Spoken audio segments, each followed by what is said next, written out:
confession. I laugh at videos of people falling down. Which is funny because, I probably wouldn't laugh if my dad or best friend fell down. At least, not as much. And this discrepancy between how much we care for strangers and how much we care for close ones is pretty common.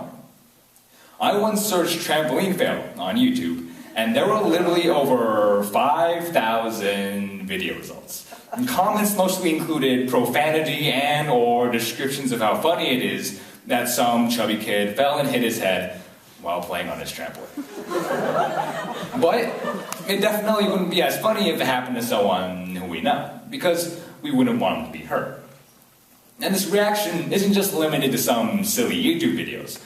When I hear a news report stating that hundreds were killed by a tsunami in Asia, the proportion of sadness I feel doesn't seem to match the news. After all, one death is a tragedy, but 1 million deaths is a statistic. But why is this feeling true? Join me as I explore why we tend to view others as numbers and statistics rather than as human beings. How this reaction has led to countless problems in society, and finally, how we can escape what some call the Monkeysphere.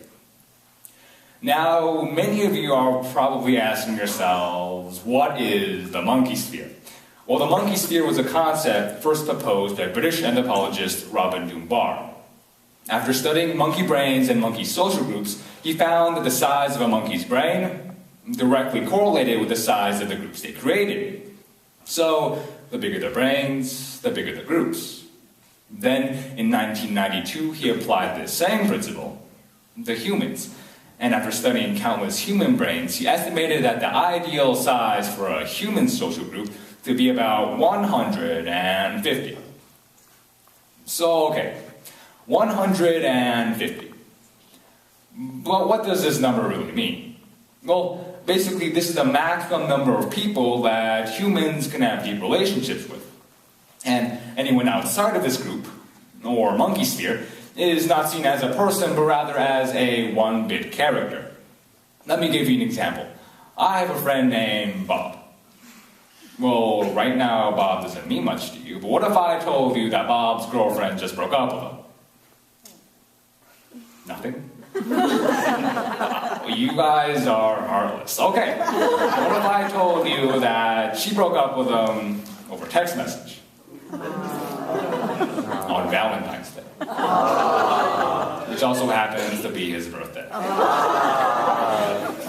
Well, now it's easier to sympathize with Bob because he's closer to our Monkeyspheres. And think about what would make you more upset. A close family member dying, or 100 school children getting killed by a bombing in Iraq.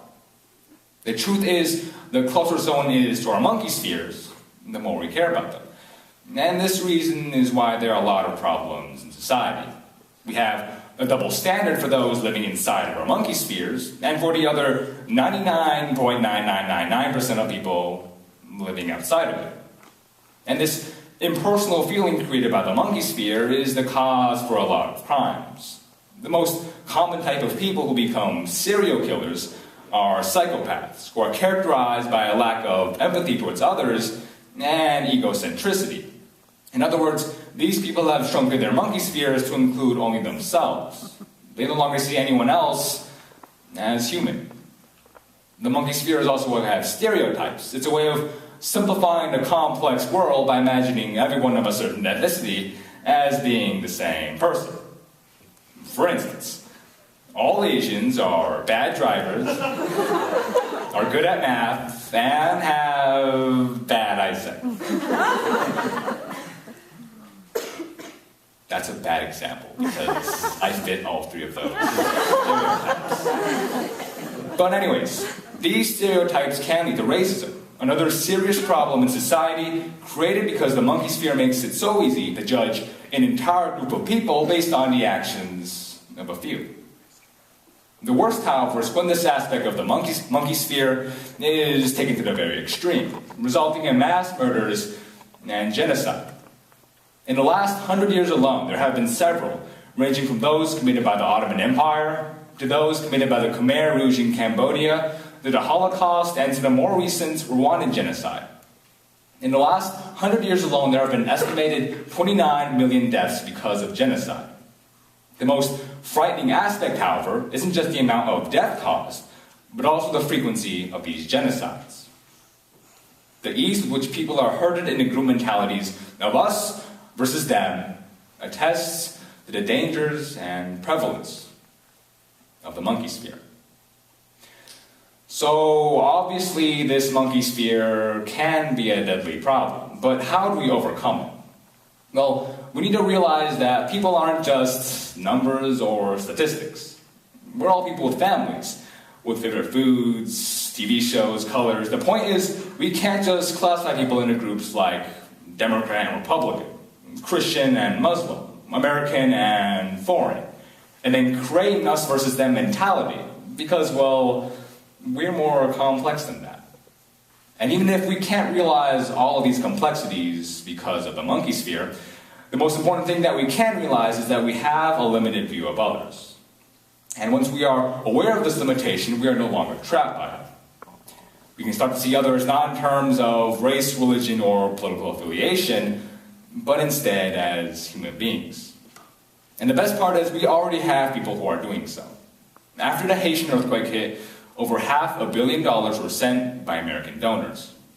And the Clinton Foundation helps African farmers develop their businesses, fights obesity, and treats AIDS and malaria in developing countries.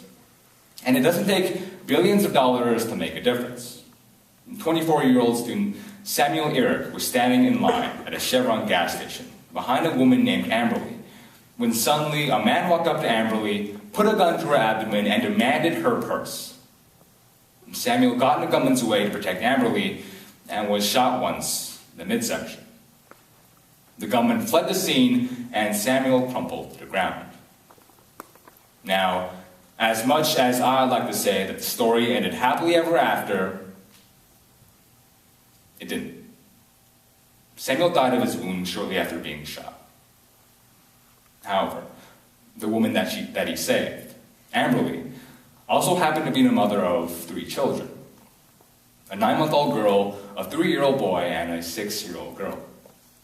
With his ultimate sacrifice for a complete stranger, Samuel proved that we can overcome the Monkeysphere, and that we can make a difference. So, the next time you're on the street and you see a stranger, remember the Monkeysphere. Remember Samuel. And realize that as human beings, we have the capacity to stop hate, racism, and ultimately make the world a better place. A world where we don't see others as numbers, but instead as people.